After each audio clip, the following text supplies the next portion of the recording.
काल 20 जुलैला संसदेच्या पावसाळी अधिवेशनाच्या पार्श्वभूमीवर कॉकरोच जनता पार्टीचा संसदेवर कूच करणारा मोर्चा काढण्यात आला। मागणी एकच आहे की केंद्रीय शिक्षण मंत्री धर्मेंद्र प्रधान यांनी त्यांच्या पदाचा राजीनामा द्यावा। त्यानंतर आज पंतप्रधान मोदी यांचं मोठं वक्तव्य समोर आलंय। नीट पेपर फूट प्रकरण हा फक्त केंद्र सरकारचा विषय नाही, पेपर लीकच्या दोषींना शिक्षा देण्यासाठी सर्वांनी एकत्र यावं लागेल। सोबतच पुढे असं घडू नये यासाठी व्यवस्था करू असं मोदींनी भाजप खासदारांच्या मंगल मिलन या बैठकीत म्हटल्याचा दाखला किरेन रिजिजू यांनी दिलाय। तर राहुल गांधींनीही आज पहिल्यांदाच रुग्णालयात जात जखमी विद्यार्थ्यांची भेट घेत विचारपूस केली आहे।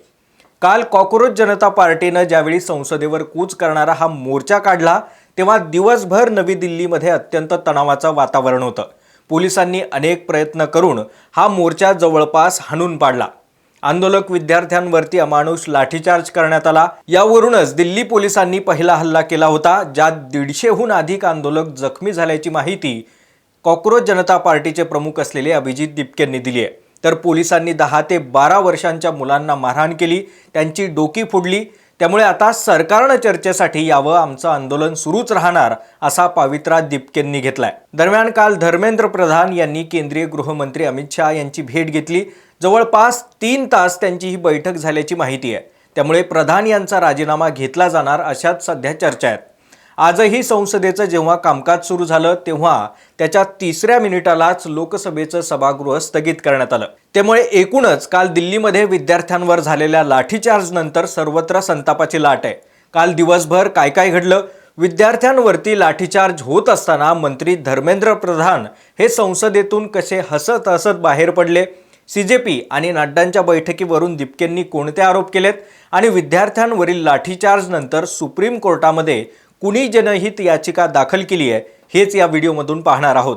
नमस्कार, मी अमोल डोईफोडे आणि आपण पाहताय महाराष्ट्र टाइम्स ऑनलाईन। सुरुवातीला काल झालेल्या एकूणच सगळ्या मोर्चात पोलीस आणि विद्यार्थ्यांबाबत काय काय घडलं ते एकदा पाहूयात। सीजेपीच्या मोर्चा दरम्यान दगडफेक आणि वाहनांच्या तोडफोडीनंतर 5 गुन्हे पोलिसांकडून दाखल करण्यात आलेत।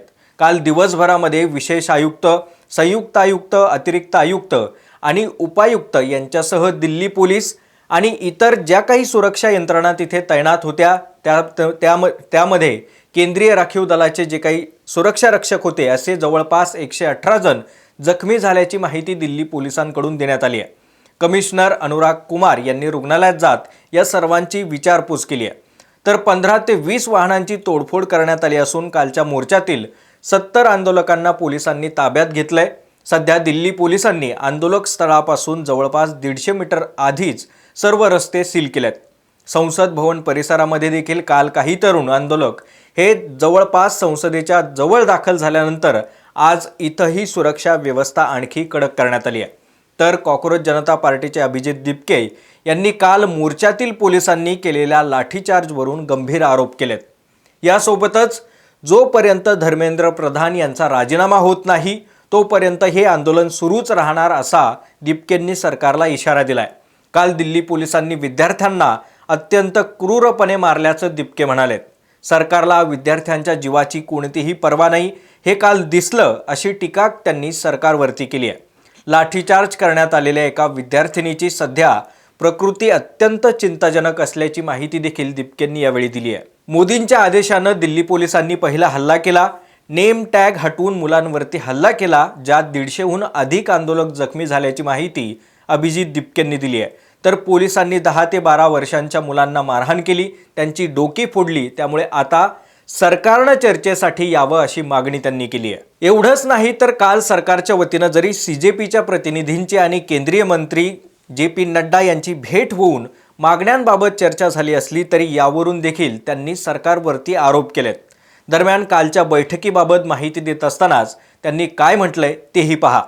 कॉकरोच जनता पार्टीच्या वतीनं जे 2 प्रतिनिधी म्हणून गेले होते, आम्हाला त्यावेळी बोलावून घेतलं, चर्चा करू, मागण्या काय आहेत हे ऐकून घेतल्या।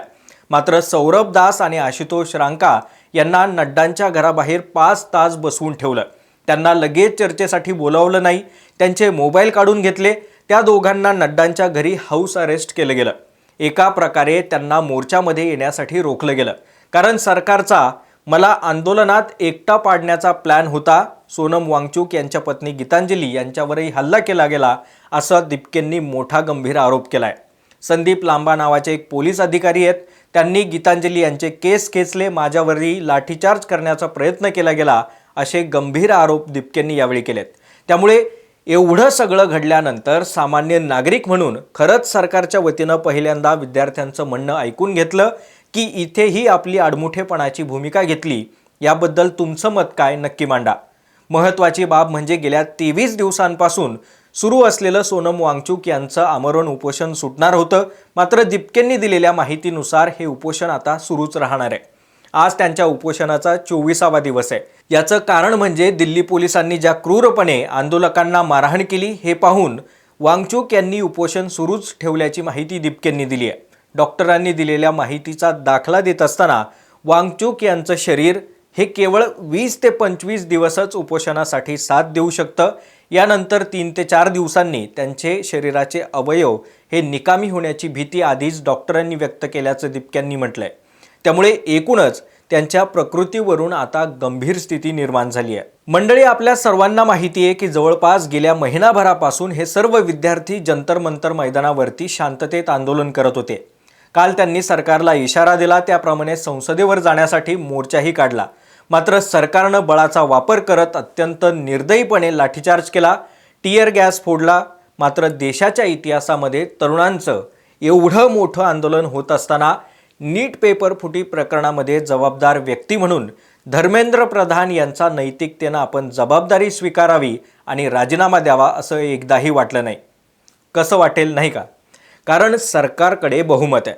त्यामुळेच तर संपूर्ण दिल्लीमध्ये सगळ्या रस्त्यांवरती तरुण धर्मेंद्र प्रधान यांच्या राजीनाम्यासाठी आक्रमक झाला असताना, आक्रोश करत असताना ते काल संसदेतून मस्त हसत हसत आंदोलकांवरती लाठीचार्ज होत असताना संसदेतून बाहेर पडले. दिल्ली पोलिसांकडून काल विद्यार्थ्यांवरती अमानुष लाठीचार्ज होत असताना आपल्या स्मितहास्यात मशगूल असलेल्या प्रधान यांना कसली आली मुलांच्या भविष्याची चिंता. एकूणच त्यांच्या कालच्या वागण्याचा जर तुम्ही हा फोटो पाहिला तर आपल्याला काय घेणं देणं आहे अशा ITमध्ये घोड्यावर टाच मारून स्वार व्हावं असं प्रधान संसदेतून बाहेर पडले, ज्याचा व्हिडिओ सध्या सोशल मीडियावरती तुफान व्हायरल झालाय. काल झालेल्या विद्यार्थ्यांवरील लाठीचार्ज नंतर एक जनहित याचिका देखील दाखल झाल्याची माहिती समोर आली आहे.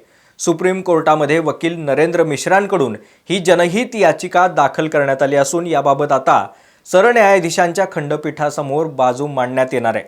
याचिकेमध्ये दिल्ली पोलिसांवरती त्यांनी गंभीर आरोप केलेत. दिल्ली पोलिसांवरती मूलभूत अधिकारांचं उल्लंघन केल्याचा आरोप करण्यात आला असून गुन्हा दाखल करून न्यायिक चौकशी करण्याची मागणी त्यांनी केली आहे. यासोबतच कारवाई करण्याची मागणी देखील वकील मिश्रा यांनी केली आहे. याचिकेसोबत घटनेशी संबंधित व्हिडिओ पुरावे देखील त्यांनी सर्वोच्च न्यायालयामध्ये सादर केल्याची माहिती काही बातम्यांमधून समोर आली आहे. याआधीही जंतर मंतरवरून सोनम वांगचुक यांना आंदोलन स्थळावरून हटवून वैद्यकीय उपचारासाठी रुग्णालयात दाखल केल्यानंतर त्यांनी भारताच्या सरन्यायाधीशांना पत्र लिहून या प्रकरणाची जनहित याचिका म्हणून सुनावणी घेण्याची विनंती केली होती. या याचिकेमध्ये पोलिसांच्या कारवाईवरती प्रश्नचिन्ह उपस्थित करत वांगचुक आणि इतर आंदोलकांच्या मूलभूत अधिकारांचं संरक्षण करण्याची मागणी त्यावेळी त्यांनी केली होती. एक भारतीय नागरिक म्हणून येणाऱ्या भविष्यासाठी लढणाऱ्या तरुणांचा आणि या आंदोलनाचा तुम्ही सपोर्ट करताय की नाही? काल दिल्ली पोलिसांनी विद्यार्थ्यांवरती जो लाठीचार्ज केला तो योग्य होता की अयोग्य, याबद्दल तुमच्या काय भावना आहेत? तुम्हाला काय वाटतंय? आम्हाला कमेंट करून नक्की सांगा. व्हिडिओ आवडला असेल तर जास्तीत जास्त लाईक करा आणि शेअर करा. सोबतच आमच्या महाराष्ट्र टाइम्सच्या यूट्यूब चॅनलला देखील सबस्क्राईब करा. आमच्या फेसबुक आणि इन्स्टा पेजला देखील फॉलो करा.